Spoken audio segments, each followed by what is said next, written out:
Good morning students. कल हमने start किया था फोटोसिंथेसिस के बारे में। फोटोसिंथेसिस क्या है, इसकी साइंटिफिक डेफिनेशन क्या है, फोटोसिंथेसिस का सिग्निफिकेंस क्या है, और उसके बाद फोटोसिंथेसिस की हिस्ट्री क्या है, किस तरह से फोटोसिंथेसिस की हिस्ट्री हुई। तो हमने देखा फोटोसिंथेसिस के बारे में डिस्कवरी शुरू हुई थी 320 BC में। और हमने कहाँ तक किया था ये काम कल?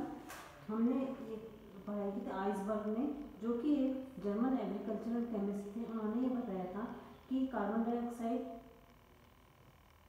जो एयर में प्रेजेंट होती है वो एकमात्र सोर्स है कार्बन का प्लांट्स में फोटोसिंथेसिस के लिए। तो हमने देखा था कि जैसे जैसे डिस्कवरी शुरू में प्लांट ग्रोथ के बारे में स्टडीज हुई, फिर प्लांट के न्यूट्रिशन के बारे में स्टडीज हुई, फिर एक एक करके प्लांट में फोटोसिंथेसिस में कौन कौन से कॉन्स्टिट्यूएंट्स पार्टिसिपेट करते हैं, जैसे कार्बन डाइऑक्साइड, वाटर और उन सबकी डिस्कवरी। उसके बाद थोड़ा सा और एडवांसमेंट हुआ। हमने देखा था लीवर ने 1840 में ये देखा कि कार्बन डाइऑक्साइड जो होती है एयर में जो प्रेजेंट होती है वो कार्बन का एकमात्र सोर्स है। उसके बाद 1845 में रॉबर्ट मेयर नामक साइंटिस्ट ने law of conservation of energy दिया। उन्होंने कहा कि photosynthesis law of conservation of energy के ऊपर डिपेंड करता है। और ये हम आज भी देखते हैं कि फोटोसिंथेसिस में क्या होता है, लाइट एनर्जी कन्वर्ट होती है केमिकल एनर्जी में, और वो स्टोर रहती है कार्बोहाइड्रेट के बारे में। तो उनकी डिस्कवरी आज तक भी मान्य है। उसके बाद जो साइंटिस्ट थे वो थे उन्होंने अपने डिस्कवरी दी थी 1860 और 65 के बीच में। बॉसिन गॉल्ट नामक साइंटिस्ट थे। उन्होंने एक एक्सपेरिमेंट किया, और अब जबकि सारे कॉन्स्टिट्यूएंट के बारे में पता चल गया था फोटोसिंथेसिस के बारे में, तो ये डिस्कवरी की कि वॉल्यूम क्या होता है कार्बन डाइऑक्साइड का और ऑक्सीजन का। उन्होंने यह बताया कि फोटोसिंथेसिस के दौरान यूज होने वाली कार्बन डाइऑक्साइड उस दौरान इवॉल्व होने वाली ऑक्सीजन की मात्रा दोनों समान होती है, और यह प्रक्रिया प्रकाश की उपस्थिति में होती है। और साथ ही साथ उन्होंने यह भी बताया कि जो प्लांट्स होते हैं वो अपनी कार्बन की आवश्यकता एयर में उपस्थित, एटमॉस्फेयर में उपस्थित कार्बन डाइऑक्साइड से पूरी करते हैं। उसके बाद जीजी स्टोक्स नामक एक साइंटिस्ट ने 1864 में ये डिस्कवरी की। उन्होंने इसके बाद जब पता पड़ा कि ग्रीन प्लांट्स आपकी आवश्यकता है फोटोसिंथेसिस के लिए, तो ये भी डिस्कवरी हुई कि फोटोसिंथेसिस में जो ग्रीन कलर होता है प्लांट्स का वो क्लोरोफिल के कारण होता है। ये खोज हो गई थी। तो फिर जीजी स्टोक्स ने 1864 में प्लांट्स को एक्सट्रैक्ट करके उनसे क्लोरोफिल ए और बी की प्राप्ति की। साथ ही साथ उन्होंने क्लोरोफिल सी की भी खोज की। इसके बाद जो नेक्स्ट साइंटिस्ट है जिन्होंने सिग्निफिकेंट बताया फोटोसिंथेसिस के बारे में वो सेक्स एटल। एटल का मतलब है सेक्स और उनके साथी। सेक्स एटल ने सबसे पहले बताया कि जो ग्रीन क्लोरोप्लास्ट होते हैं, ग्रीन जो प्लांट्स में जो प्लांट सेल होती है उसमें जो क्लोरोप्लास्ट होते हैं ग्रीन कलर के, वो ऑर्गेनेल है जो कि फोटोसिंथेसिस के दौरान कार्बन डाइऑक्साइड यूज करते हैं और ऑक्सीजन को रिलीज करते हैं।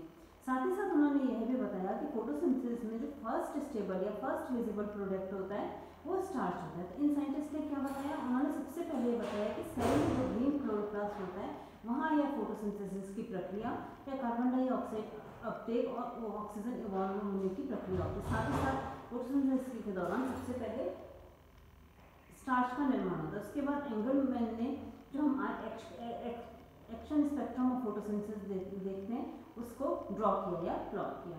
तो सेक्स एटल ने तो ये बताया कि क्लोरोप्लास्ट की इंपॉर्टेंस और स्टार्च का निर्माण। एंगलमैन ने इस फोटोसिंथेसिस के एक्शन स्पेक्ट्रम के बारे में बताया। फिर एक बहुत इंपॉर्टेंट जो डिस्कवरी हुई वो हुई एफ.एफ. ब्लैकमैन। हम आज ब्लैकमैन फैक्टर्स के बारे में, डार्क रिएक्शन के बारे में पढ़ते हैं। इनके बारे में बताया था 1905 में सबसे पहले एफ.एफ. ब्लैकमैन ने।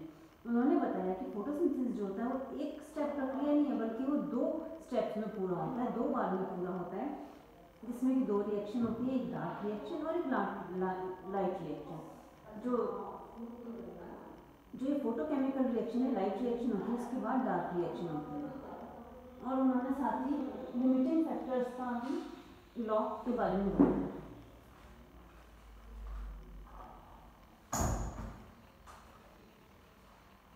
लॉ ऑफ लिमिटिंग फैक्टर्स के बारे में भी बताया।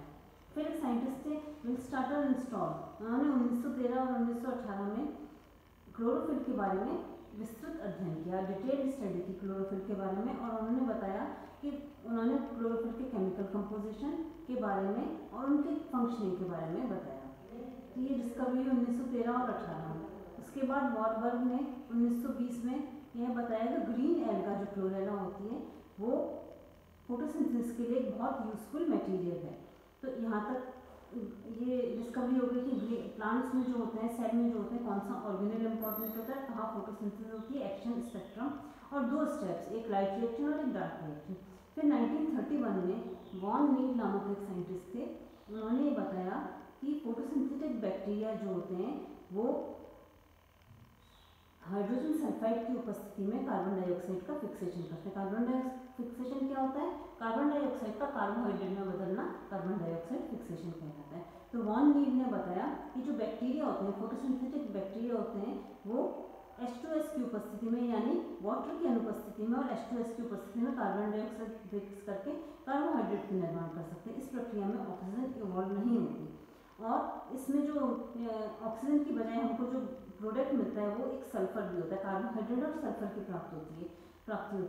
इस तरह से ये डिस्कवरी, क्योंकि सारे कॉन्स्टिट्यूएंट डिस्कवर हो गए थे, फिर ये इस स्टेप से ये पता चला कि जो ऑक्सीजन जो निकलती है वो कहाँ से आती है। अब जो डिस्प्यूट था वो इस बात पे था कि फोटोसिंथेसिस में जो ऑक्सीजन इवॉल्व होती है वो कार्बन डाइऑक्साइड से आती है या वाटर से निकलती है।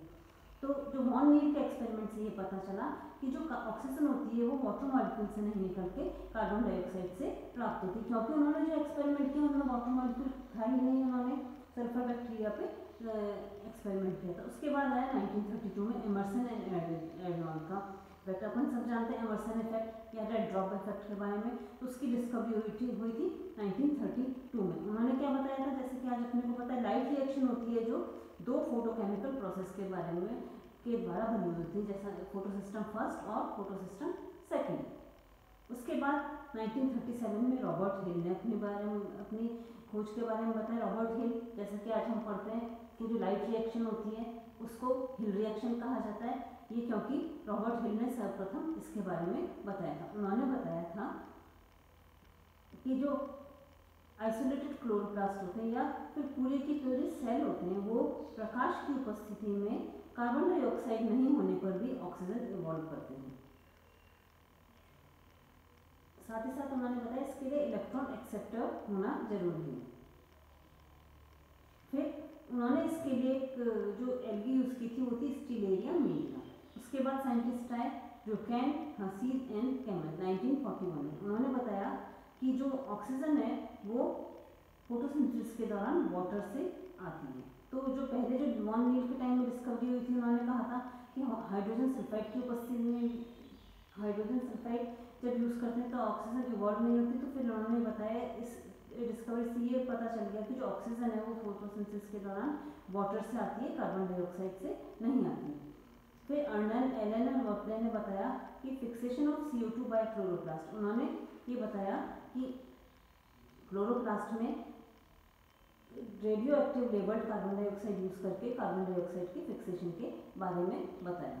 फिर 1954 में मेल्विन कैल्विन नामक साइंटिस्ट थे, उन्होंने एक कोशिकीय एल्गा क्लोरेला को एक्सपेरिमेंटल मटेरियल के रूप में यूज़ किया और उन्होंने कार्बन डाइऑक्साइड फिक्सेशन के डिफरेंट स्टेप्स के बारे में, डिफरेंट चरणों के बारे में खोज की, जैसे कि और उन्होंने केल्विन बेंसन साइकिल के बारे में बताया। ये केल्विन बेंसन साइकिल है वो केल्विन द्वारा 1954 में खोजी गई थी। केल्विन बेंसन साइकिल क्या है? कार्बन डाइऑक्साइड का फिक्सेशन जो कि डार्क में होता है और कार्बोहाइड्रेट का निर्माण होता है। उनको इसके लिए नोबेल प्राइज मिला था 1961 में। फिर आए हेचेंसलेक 1964 में। उन्होंने क्या डिस्कवरी की थी? C4 pathway. तो केल्विन ने तो C3 पाथवे बताया, कार्बन डाइऑक्साइड का फिक्सेशन और डार्क रिएक्शन बताया। हेचेंसलेक ने C4 प्लांट्स के बारे में और कार्बन डाइऑक्साइड फिक्सेशन के बारे में बताया।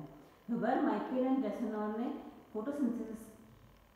फोटोसिंथेटिक रिएक्शन सेंटर और बैक्टीरियम राइब्रोडोबैक्टर को क्रिस्टलाइज किया, उसके लिए उन्हें नोबेल प्राइज मिला 1988 में। तो हम देखते हैं फोटोसिंथेसिस इतना इंपॉर्टेंट था और इसके बारे में इतना किया गया था, इसके लिए 2 नोबेल प्राइज मिले, केल्विन को 1961 में और फिर 1988 में। तो फोटोसिंथेसिस, अब हमारे पास सारे स्टेप्स आ गए। फोटोसिंथेसिस में क्या क्या होता है?